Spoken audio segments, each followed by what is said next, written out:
So ప్రస్తుతం TDP senior నేతలు అలాగే మంత్రులుగా ప్రమాణ స్వీకారం చేసి బాధ్యతలు తీసుకోకముందే వాళ్ళు ఆడుతున్న దుర్భాషల గురించి ఒకసారి వాళ్ళు ఏమేమి మాట్లాడుతున్నారో చూసే ప్రయత్నం కూడా చేద్దాం. వాళ్ళ నిజ స్వరూపాలు బయటపడుతున్నాయి. ఇందుకా మీకు అధికారం ఇచ్చింది అని ప్రజలు విస్తుపోయే విధంగా వాళ్ళు మాట్లాడుతున్న మాటల్ని ఒకసారి చూసి మా కరెస్పాండెంట్ అనిల్ దగ్గరికి వెళ్దాం. Let's watch it first. Anil, నేను మాటిస్తున్నాను, రేపటి నుంచి అధికారులకు సమావేశం పెట్టి చెప్తాను. రేపటి నుంచి ప్రతి కార్యకర్త ఎస్ఐ దగ్గరికి వెళ్ళినా, ఎంఆర్ఓ దగ్గరికి వెళ్ళినా, ఎండిఓ దగ్గరికి వెళ్ళినా, ఏ ఆఫీస్కి వెళ్ళినా మీరు పసుపు బిల్ల పెట్టుకొని వెళ్ళండి. కుర్చీ వేసి మీ పని ఏంటని అడిగి మీ అందరికీ పని చేయించే విధంగా అధికారులకు లైన్లో పెడతాను. ఎవరైనా ఒకరో ఇద్దరు నా మాటకు జవదాడితే ఏమవుతారో వారికి నేను చెప్పవలసినటువంటి అవసరం లేదని చెప్తున్నాను. సమయానికి అనుకూలంగా ఏదో సేఫ్ గేమ్ మాత్రం ఆడొద్దు. పోలీసులు కూడా ఇన్స్ట్రక్షన్ ఇచ్చారు, no safe games, only straight game. మీకు ఇంకా వైఎస్ఆర్సీపీ మూలాలు ఉంటే గనక ముందు తొలగించుకోండి.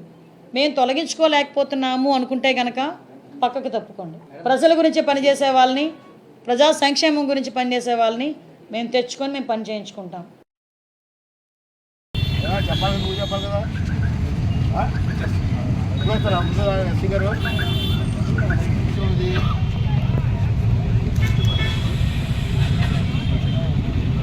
ఏ ప్రిన్సిపల్ సెక్రటరీ ఆర్ఎంపీకి లెక్క పెట్టా ఏ వీళ్ళ మీద ఇతని మీద ఏ యాక్షన్ తీసుకుంటారు. ఇది ఎవరికి వీళ్ళకి ఉన్న పెత్తనం ఏంటి, వీళ్ళకున్న అధికారం ఏంటి, మీడియాకి చెప్పండి. రైట్. సో ప్రభుత్వ ఉద్యోగులందరూ టీడీపీకి ఓటేశారు అనేది ఒక స్టడీ.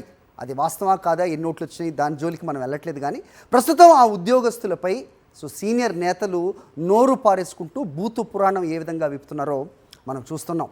మరి పచ్చ బిళ్ళలు అంటే ఎల్లో బిళ్ళలు పెట్టుకుని మాత్రమే ప్రభుత్వ కార్యాలయాలకు వెళ్ళి పనులు చేయించుకోవాలి, వాళ్ళకి మాత్రమే పనులు అవుతాయి. మరి మిగతా వాళ్ళ పరిస్థితి ఏంటి అడుగుదాం. అనిల్, ఏంటి ఈ టీడీపీ సీనియర్ నేతలు 2014 కూడా గుర్తు చేసుకుంటున్నారు ప్రజలు. కలెక్టర్లు అవ్వచ్చు, ఎవరైనా సరే టీడీపీ కార్యకర్తకి పెద్దపీట వేయాలి అంటూ ఆ రోజు చంద్రబాబు నాయుడు మాట్లాడిన మాటలకి ప్రస్తుతం మంత్రులు సీనియర్ నేతలు చేస్తున్న ఈ వ్యాఖ్యల్ని ఏ రకంగా చూడాలి? ఏంటి మీ దగ్గర ఇన్పుట్స్? Thank you Hari. 2014 నుంచి 2019 వరకు కూడా ఇటువంటి పరిస్థితి రాష్ట్రంలో నెలకొంది. అయ్యన్న పాత్రుడు అలాగే అచ్చెన్నాయుడు ఇద్దరు కూడా 2014 నుంచి 2019 వరకు మంత్రులుగా కొనసాగారు. అప్పుడు కూడా వీరు ప్రభుత్వ అధికారులపై దుర్భాషలాడుతూ దురుసుగా ప్రవర్తించినటువంటి సందర్భాలు కూడా ఉన్నాయి. అయ్యన్న పాత్రుడైతే మహిళా మున్సిపల్ కమిషనర్గా ఉన్నటువంటి అధికారిని ప్రత్యక్షంగానే బెదిరించి ఆమెను దుర్భాషలాడినటువంటి సందర్భాల్లో అయ్యన్న పాత్రుడిపై కేసు కూడా నమోదైంది. అలాగే అచ్చెన్నాయుడు కూడా ప్రభుత్వ అధికారుల పట్ల దుర్భాషలాడుతూ ఆమె పట్ల ఒక మహిళా అధికారి పట్ల అసభ్యంగా ప్రవర్తించినటువంటి సందర్భాలు కూడా ఉన్నాయి. ఈ నేపథ్యంలోనే వారిద్దరిపై కూడా ఆ నేపథ్యంలోనే అభియోగాలు కూడా నెలకొన్నటువంటి పరిస్థితి. మరోవైపు తాజాగా ఇంకా అసెంబ్లీ మొదలు కాలేదు, ఎమ్మెల్యేలుగా ప్రమాణ స్వీకారం కూడా చేయకముందే అధికారులపై దుర్భాషలాడుతూ దురుసుగా ప్రవర్తిస్తున్నటువంటి సందర్భాలు బయటకు వస్తున్నాయి. నిన్న నర్సీపట్నంలో మున్సిపల్ అధికారులపై అయ్యన్న పాత్రుడు దురుసుగా ప్రవర్తిస్తూ బూతులు కూడా మాట్లాడారు. సభ్య సమాజం తలదించుకునే విధంగా ఆ మాటలు ఉన్నాయని చెప్పి ప్రభుత్వ అధికారులే కూడా చెప్తున్నటువంటి పరిస్థితి. మరోవైపు అచ్చెన్నాయుడు తెలుగుదేశం పార్టీ కార్యకర్తల సమావేశంలోనే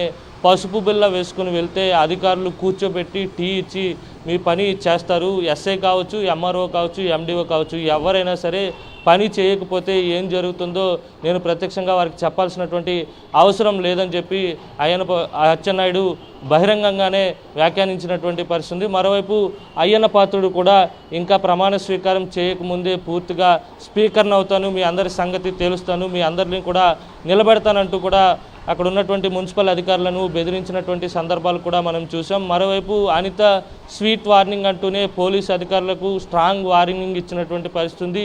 వైసీపీ తొత్తులుగా వ్యవహరించేటువంటి పోలీసులు తాట తీస్తాం, అలాగే వారి పట్ల చాలా కఠినంగా వ్యవహరిస్తాం, వారు ఎవరైనా ఉంటే కనుక రిజైన్ చేసి వెళ్ళి వారి పని చూసుకోవాలని చెప్పి ఆమె కూడా మాట్లాడినటువంటి సందర్భాన్ని చూసాం. ఇలా చూస్తే ప్రభుత్వ అధికారుల పట్ల, ప్రభుత్వ ఉద్యోగుల పట్ల తెలుగుదేశం పార్టీ సీనియర్ నేతలు కావచ్చు, మంత్రులు కావచ్చు ఏ విధంగా వ్యవహరిస్తున్నారో మనకి స్పష్టంగా అర్థమవుతుంది. ఖచ్చితంగా బెదిరింపు ధోరణితోనే వారిని బెదిరించి పనులు చేయించుకోవాలనే ఉద్దేశంతోనే ఇటువంటి మాటలు మాట్లాడుతున్నారనేది స్పష్టంగా కనపడుతూ ఉంది. ఒకవేళ పసుపు బిళ్ళ వేసుకుని వెళ్ళిన వారికే పనులైతే మిగిలిన వారి పరిస్థితి ఏంటనేది సామాన్య ప్రజల నుంచి వినపడుతున్నటువంటి ప్రశ్న అని ఖచ్చితంగా చెప్పాల్సి ఉంటుంది. హరి. ఓకే అనిల్, సో వైఎస్ఆర్సీపీకి వచ్చిన ఓట్ పర్సంటేజ్ 40%.